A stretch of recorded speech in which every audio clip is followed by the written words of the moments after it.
I didn't become an entrepreneur until I was considerably older, and I wish I'd done it earlier. I took that business from 8 million EBITDA to 32 million EBITDA, a valuation about 100 million, and we sold the business worth about 400 million. How would we find these businesses to buy? When you get to be a certain scale, they actually come to you. Got into the industry back in 2018. It was just beginning to grow, and there was just a little bit of private equity money into it. By 2022, 18 of the 20 largest chains in the U.S.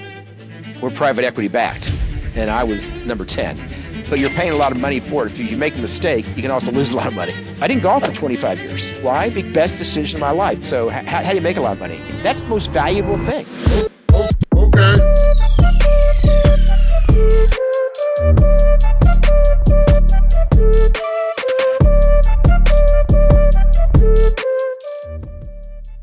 All right, guys, it's the end of the year and Stu Crum is joining us next hour. He's the former CEO of Jiffy Lubes and he just sold a car wash business for over $400 million. We're going to pick his brain today a little bit and see what we can learn. Enjoy. I wrote a book Right. for the uprights, and it talks a lot about being intentional in your living, right? And for me, I've never viewed my life success by the material things. It's more by the fact that I'm a person of integrity. I say what I do and do what I say. And I think that's lacking both in politics and business today. I think there's a lot of people that lack a lot of character and integrity. And in the end, it's more about being true to yourself and true to the people around you than it is about, driving a big car, living in a big house and all those things that I have that, quite frankly, are meaningless. So that's what reason I wrote a book about that is because I do think it's lacking in a lot of, you mentioned you didn't have a mentor. Well, I mentor a lot of young people. And one of the things I talk about is literally just, being honest, and being truthful, and you can get to the top by not compromising your moral character. Right. And so yeah, let's do we'll get to your book in a little bit. Tell me a little bit about how did you get into business? Why business? How did you start? I took a little different path. A lot of people sounds to me, Cal, like you. Sounds to me that you became an entrepreneur at a young age, and I didn't become an entrepreneur until I was considerably older. My background is I was an athlete, played professional sport, and got cut by the New York Jets when I was 25 years old.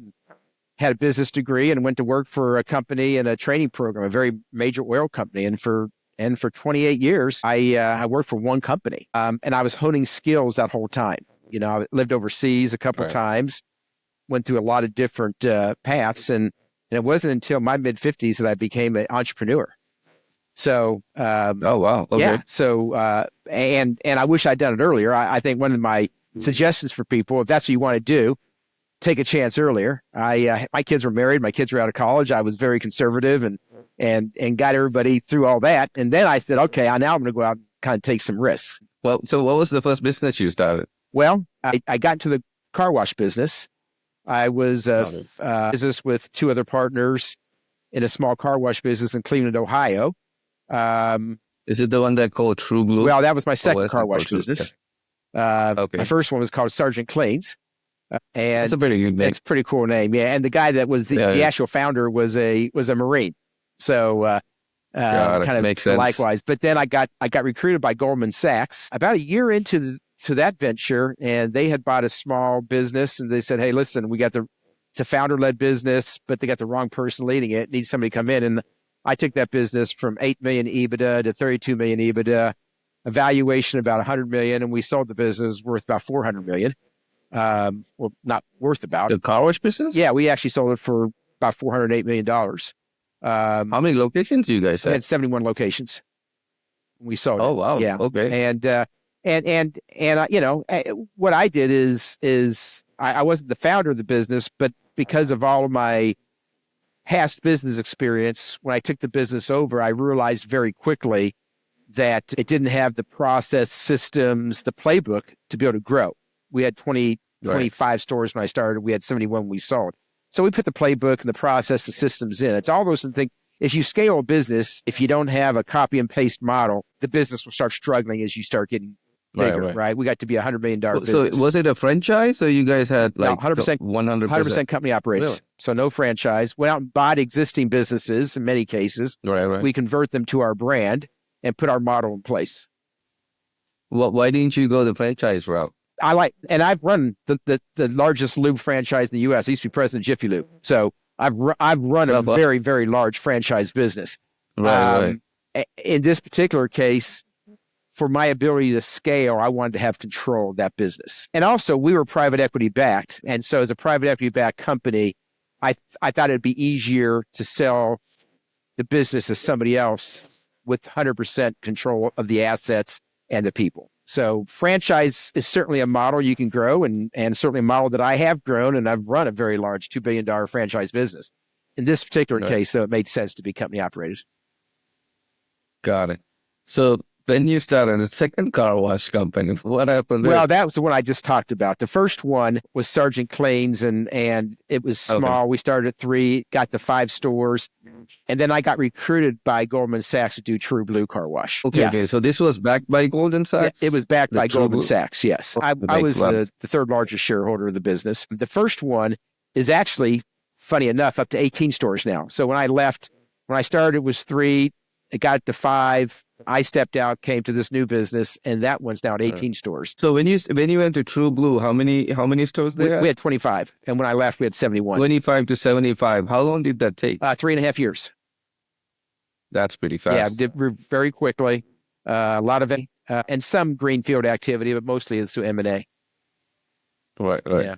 How did you guys find these places? And, anybody that's listening that want to buy a car wash, I've actually last year thought about getting into car wash businesses.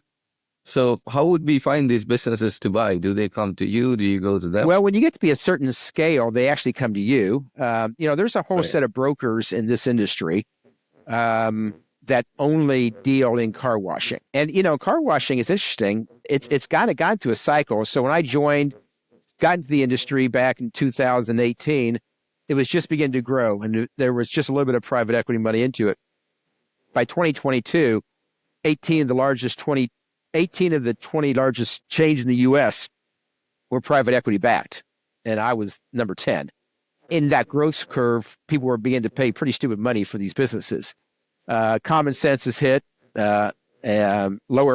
Higher interest rates have made it far more difficult to buy and sell at a higher price now. And I think it's becoming a little more reasonable to get back into the space. If you'd asked me 2 years ago, I'd tell you to stay away. Not because it's not a great business. It's a great business because the prices were getting pretty inflated. If you ask me now, I'm beginning to see prices come down again. I think you can make really good money. It's a great business. And when I talk about car washing, the model that we had was the express model, the 135-foot tunnels, 25 free vacuums.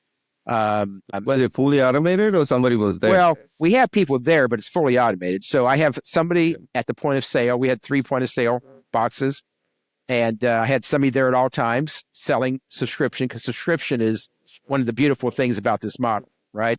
Beautiful things. I had over 3,000 members per site, average per site. I had some memberships up to 9,000 per site. So I was doing $1.5 million in revenue if somebody never even came in.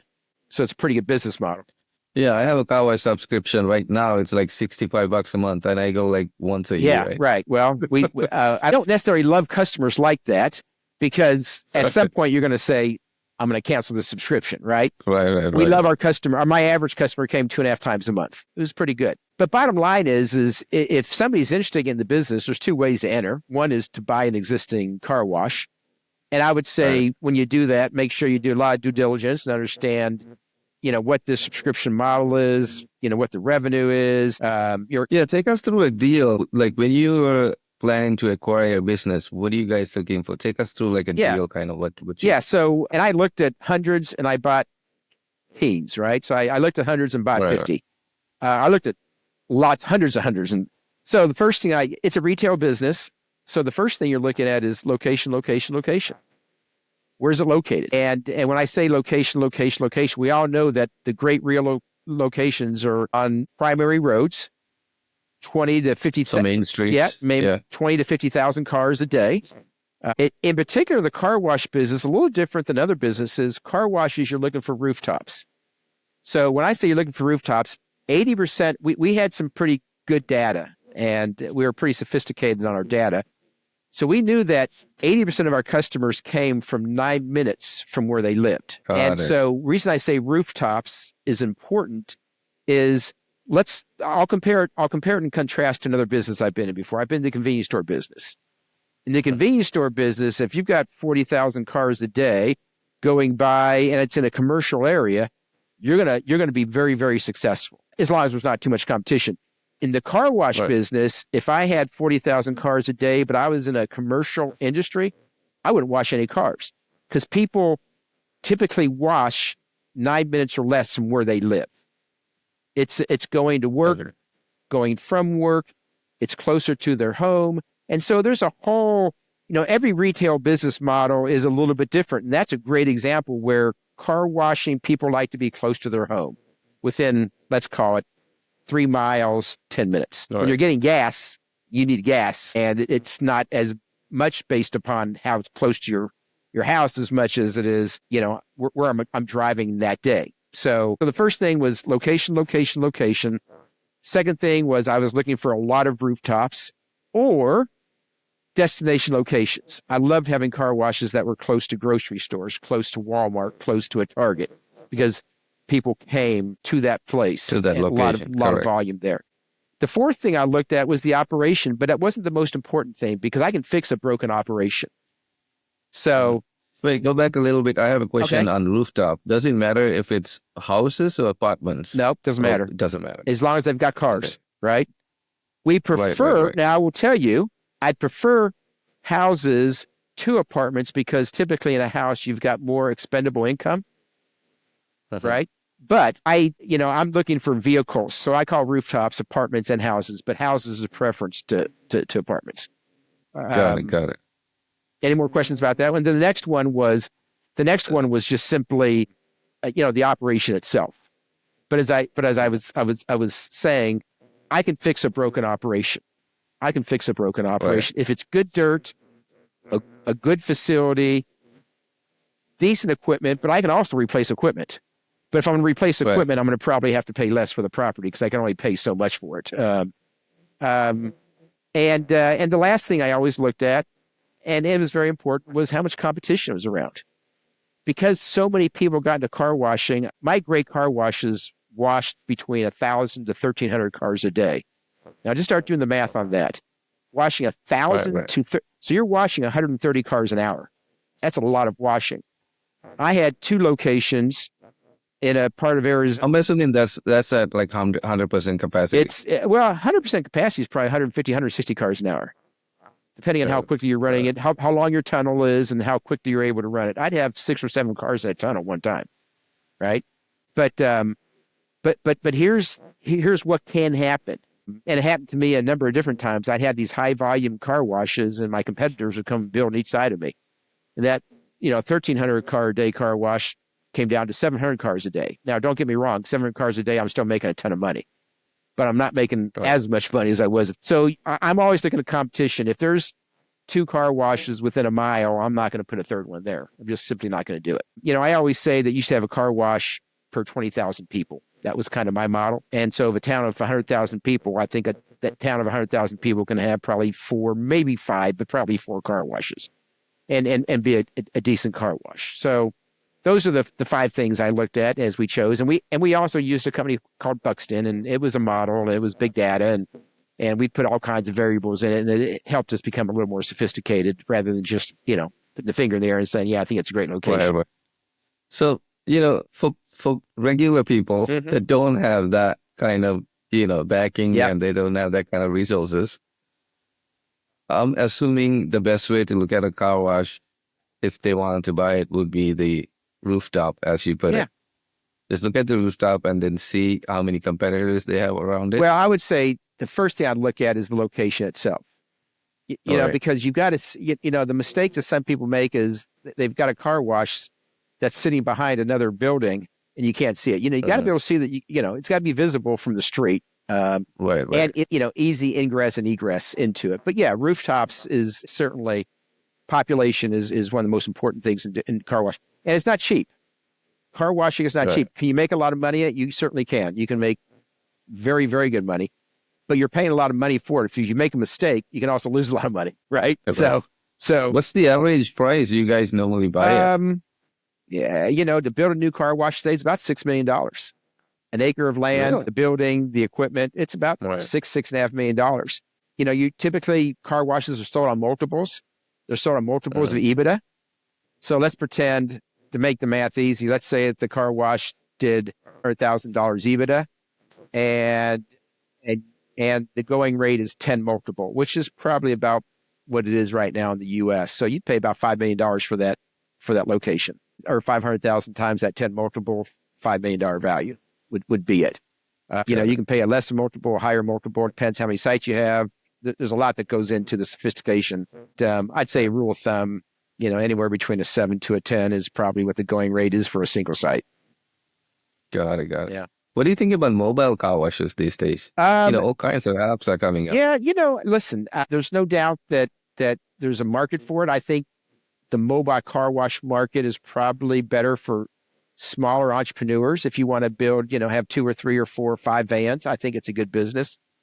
If you try to scale to 100 to 150 vans, I think it'd be a hard business. Every business is good depending on what your scale is, and it depends on your sophistication, right? As you start scaling to $100 million business, which is why I took my business from, I took it from 25 million to 100 million in 4 years. When you do that, you are, the process, the systems, you got to have a CFO. The whole model itself is very different than It's having one or two. Yeah. So, Right. It depends on how big and how much you want to grow. Well, it's not easy. It's not easy, Definitely. but a lot of people do it. And a lot of people make very good money doing it. Yeah.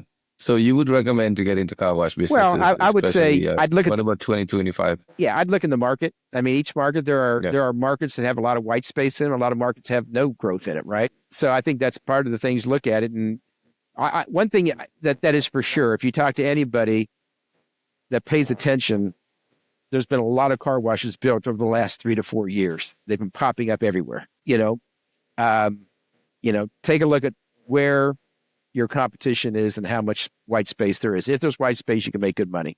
Did you guys always buy a car wash, or did you build? No, we built it.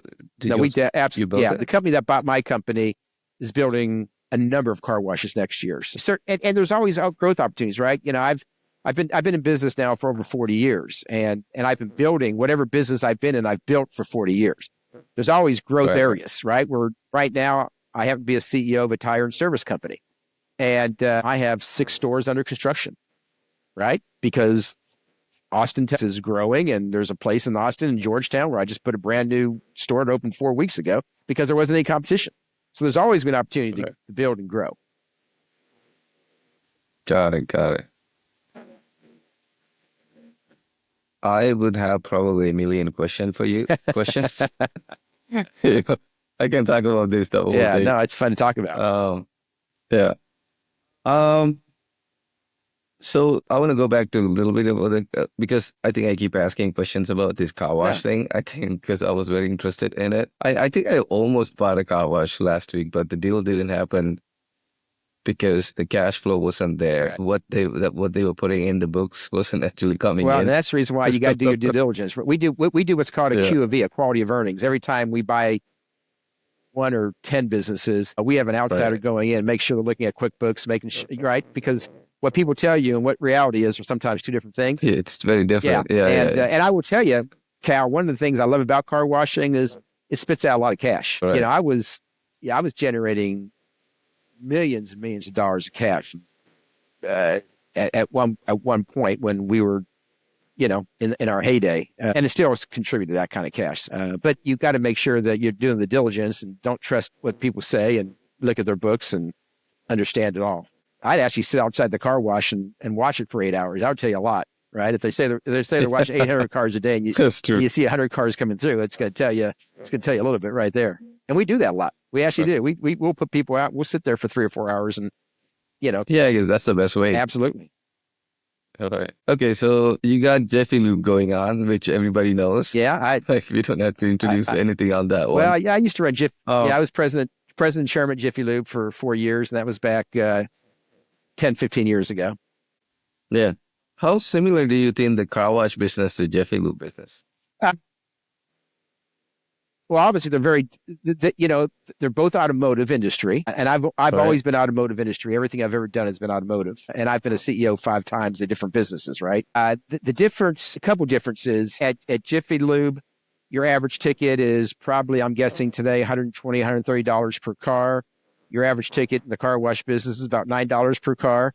So you need a lot more volume. Right. You need some trained technical people in the lubricant business where you need either a maintenance person or somebody in your store that understands the technical nature of the car wash. But I can hire somebody off the street and they can go to work within a week. Same day in the car wash. And really understand the car wash. I can teach them the point of sale.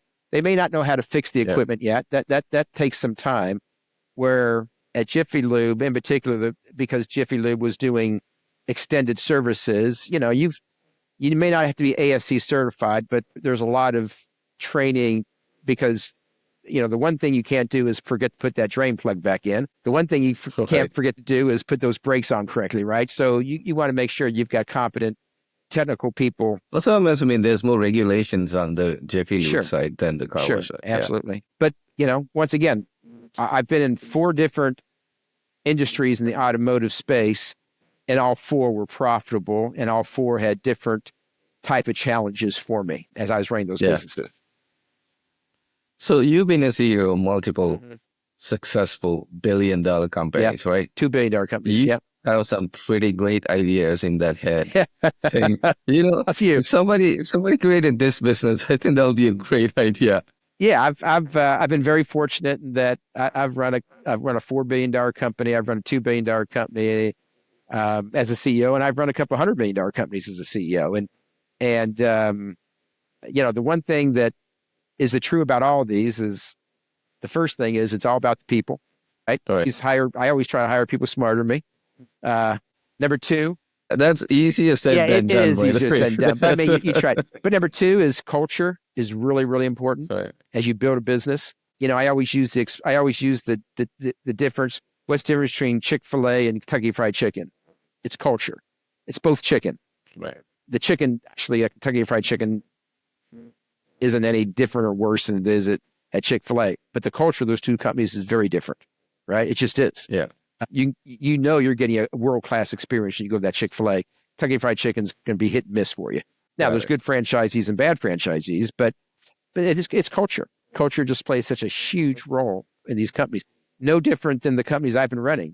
Why are some car wash companies, why are some tire and service companies really, really successful and other ones are just kind of get by? Well, it's because the training, the culture, the people they have. A great example is Discount Tire. They used to be one of my biggest competitors. Matter of fact, they were my biggest competitor. I love that company. Are they still in business? Oh, Discount Tire, they're huge. They're growing like crazy. Really? They outsell the next retail tire company about 4 to 1 in tires. And the reason why is they've got, I don't know where you live. Where do you live, Cal? LA, Santa Monica. Okay. So actually in California, it's not called Discount Tire. They've got a different brand name for it. All across the United States, it's called Discount Tire, but in California. And they couldn't use that name. California is very different. Yeah. So it's not, but they are the largest tire retailer in the United States. They've got a unique and a very, very good culture. Very impressive. People are well trained. Yeah. Customer gets in and out within an hour. There's all kinds of things they do really, really well the competition can't do. That's what makes them unique. I think anybody that's an entrepreneur, if you want to be the same as somebody else, okay. But if you want to be, to be different, then there's got to be something you're doing better than your competition. And it usually starts with people and culture. Yeah. I'm still trying to master that part. Yeah, but we all are. I mean, I've just taken over. I just became CEO of a new company 5 months ago. And I wasn't planning. I was planning on retiring and playing golf, but I was sitting on the board of the company. They asked me to step in as a CEO, and I did. Yeah. What's the new company? It's called Drive Automotive. So I've got 41 stores in 6 states under different brands. Service Street is my largest brand, but the one thing that, I'm working with our leadership team on is creating a culture that's different than our competition. When people come into tire and service companies, they don't trust those people because they feel like they're trying to upsell them. So we're trying to create a culture that says, I'll give you an inspection. I'm going to take pictures in that inspection. It's going to be electronic inspection.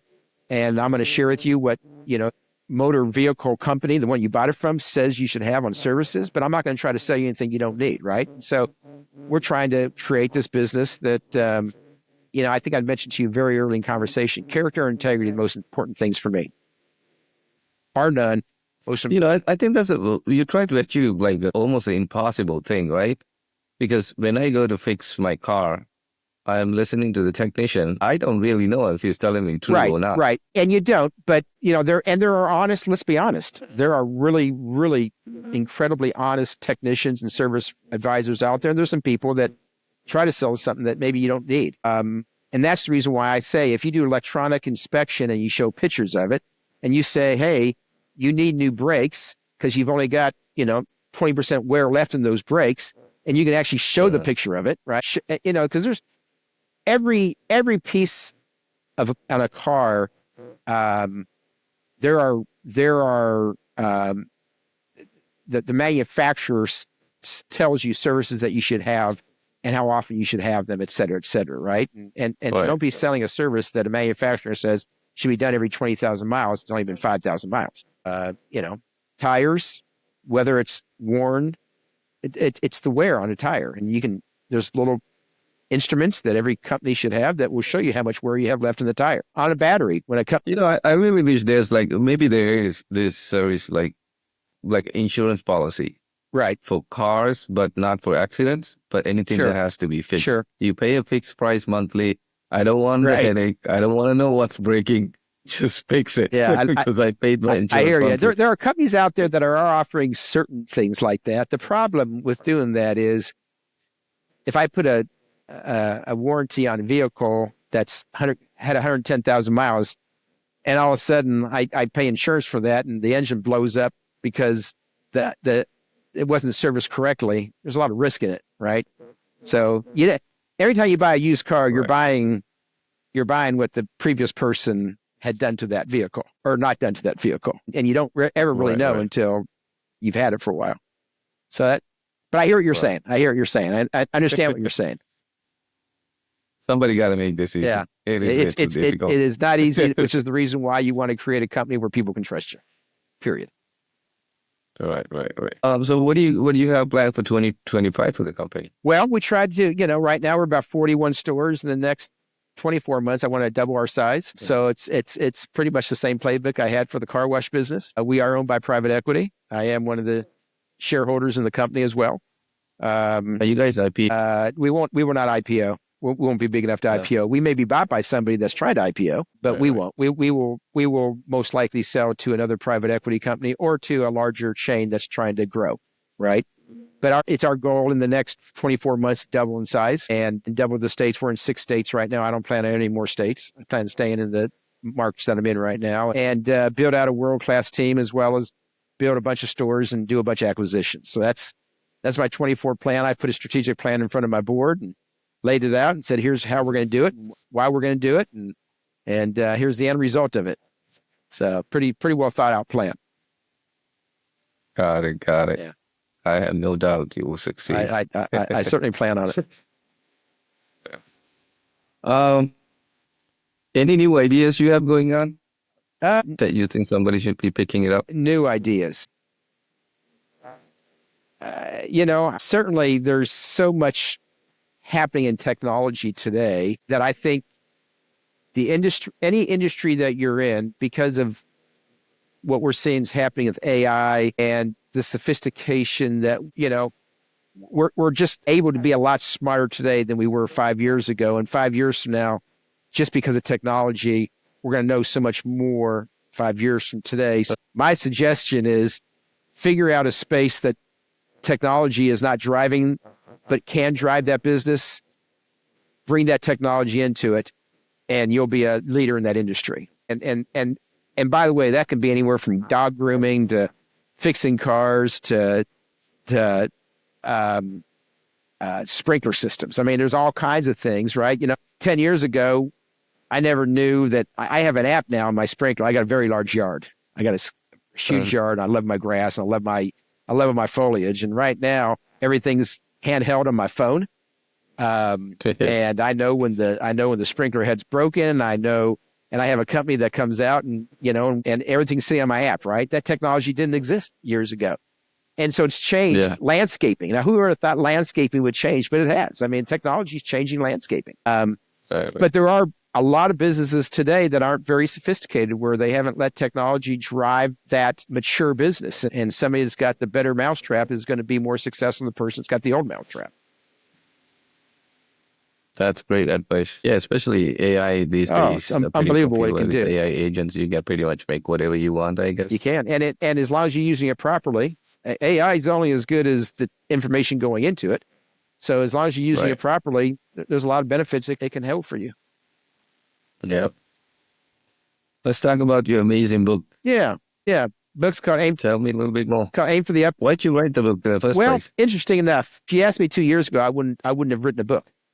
I had no intention of writing a book. And I tell you what happened is this is literally 18 months ago.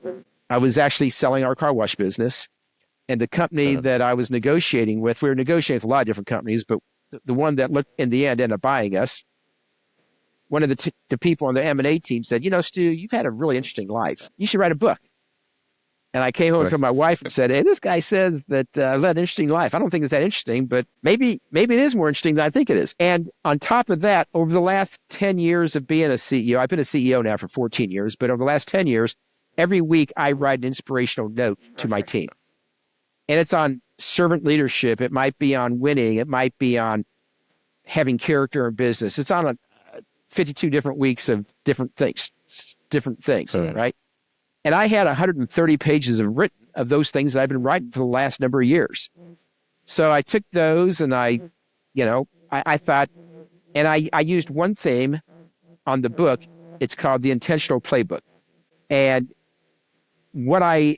so the whole book talks about how you're being intentional. And it's not just in business, by the way, Cal, because I think we found different people in different aspects of life. Some people have really built incredible businesses, and their personal life sucks. They've been married, divorced 5 or 6 times. They don't know their kids. They don't have relationships, blah, blah, blah. Is that success? Right? And I've seen, likewise, people that have had great families, they were kind of lethargic and cared for their families, but weren't driven in business. So what I take a look at in this book is I talk about family in this book. I talk about business in the book, and I talk about faith, those 3 elements. And I combine those 3 elements and say, you've got to be intentional in your living in all 3 of those things. That's what makes you a complete human being. If you're great at 2 of the 3, well, you're great at 2 of the 3. I think to be a complete, you have to be great in all 3 of those things. And so you have to be very intentional in those things. And here's the example I use in the book. It's one of many examples, but one of the examples I used is I love golf. I love golf, but I have children that are grown now. They're 32 and 34. But when I was raising my children and I was working long hours at the office, on the weekends, I had to make a choice. Do I stay home and hang out with the kids and go to their activities and be involved, or do I go to the golf course? And I go to the golf course, it's going to be 6 hours. I didn't golf for 25 years. I literally didn't golf for 25 years. Why? Because I was intentional about being home with the children and my wife during that time. And I will tell you that was the best decision of my life. My handicap didn't improve. I didn't become a better golfer, but I was a great dad and I was a great husband. I think I'm a great husband. I'm married. I just had my 39th wedding anniversary 2 weeks ago. Well, actually last week. Last week. That was my congratulations. 30th, right? I have 2 kids that still love me. And then we hang out together and they think I'm kind of a cool dad. And it's not because of any other reason, is I was very intentional about being present in their lives. So, the book is really a book that's written it's kind of written for 25 to 45-year-olds that are going through their career. And I don't care if you're a plumber, or electrician, or if you're an entrepreneur, or if you're a teacher. All elements of that talks about intentionality. And so that's what the book is. And I use a lot of stories. I used to be a professional athlete. And so I talk about how I became that was my first intention, right? 13 years old. I said, I'm going to do this for a living. And at 22 years old, I got drafted by the New York Jets, and I got to do it for a living. And I wouldn't have been able to do that if I wasn't intentional. That's 10 years. I'm a place kicker, by the way. That's what I did, to kick a football. And I wouldn't have been successful at that if at a very young age, I was using professional football. That's the first story I share, how I was very intentional. At 13 years old, I said I wanted to play professional football as a place kicker. And so literally I grew up in St. Louis in the winters. You can't kick outside. So I found a hockey net and kicked 100 footballs a day into that hockey net until the spring came and I kick outside. And, you know, by the time I was 21 years old, I was kicking 58-yard field goals. So it was all about being intentional. I've done the same thing with business, same thing with my kids, same thing with my wife, same thing with my friendships. Very intentional. That's awesome. That's what the book's about. Yeah, everybody should definitely buy that book. There's a lot of stuff to learn from that. You know, even if you get a little bit of a golden nugget, that's all. Well, I tell people if it's one golden nugget, then it was worth writing the book. Yeah, that's right. It's called Aim for the Uprights. We'll go ahead and put a link as well. Are you selling? Where are you selling it? Amazon? It's on Amazon. Yeah, it's everywhere. So it's we'll go ahead and put a link on the description. Yeah, thank you. I want to ask you, since you have so much experience and done so many things, you're probably the best person to ask this.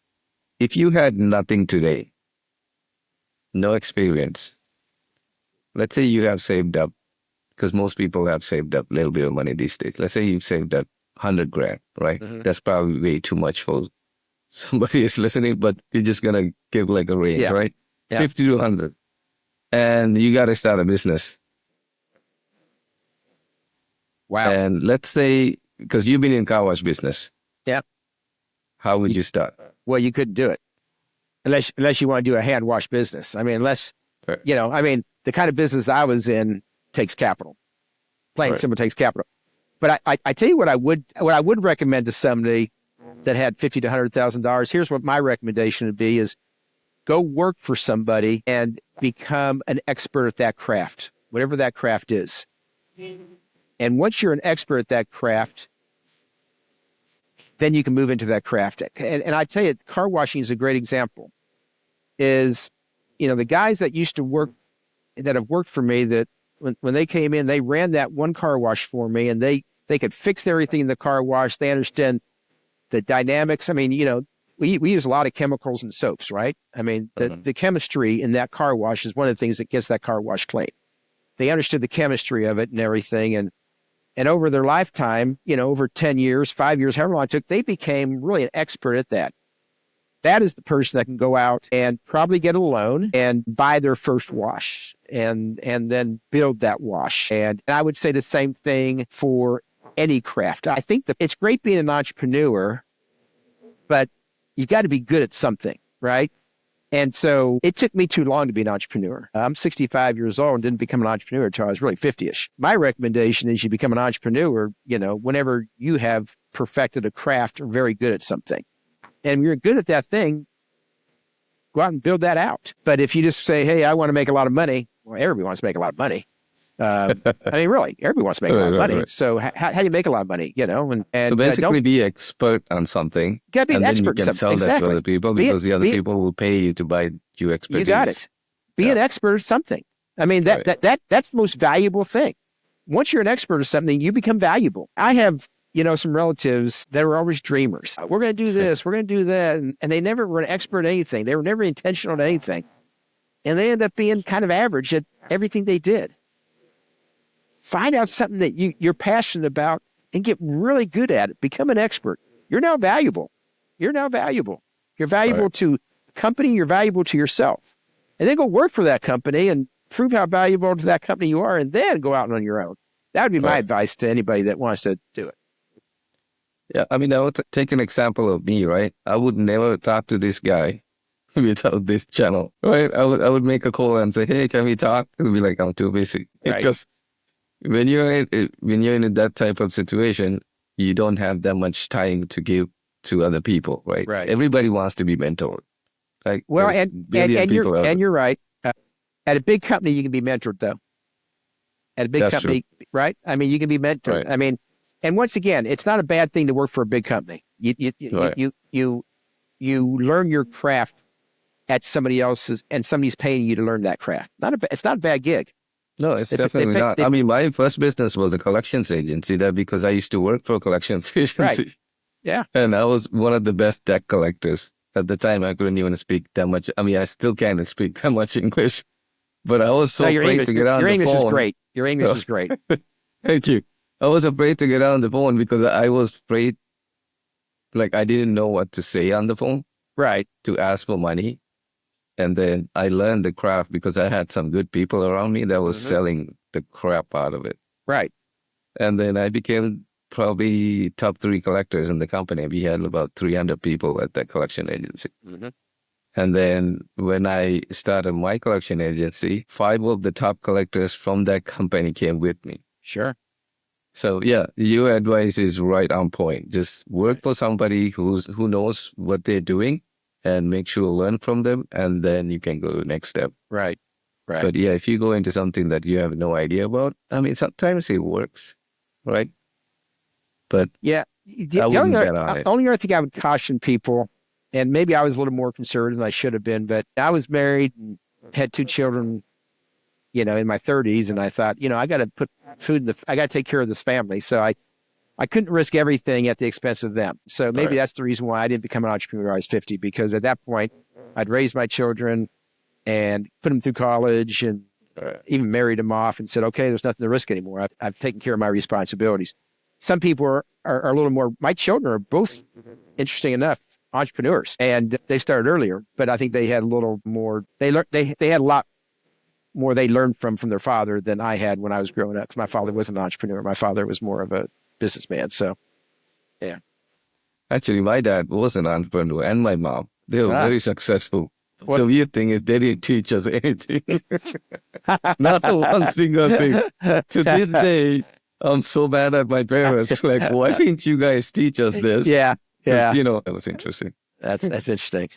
Last thing I just say to everybody, to your listener, is just whatever you do it the right way.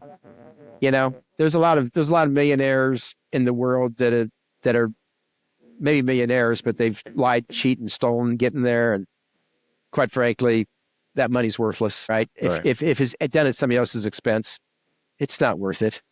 So do it the right way. Have integrity in everything you do. Say what you do and do what you say, and don't cheat and get in there. Because there's a lot of ways to make money, and you can cheat getting there, and that's fine. Eventually, it's all going to catch up with you. Eventually, it will. And you may have a good run for 5 years. Just do it the right way. That's my advice to people. And you can beat your head in the bed at night and know that you've done it the right way. So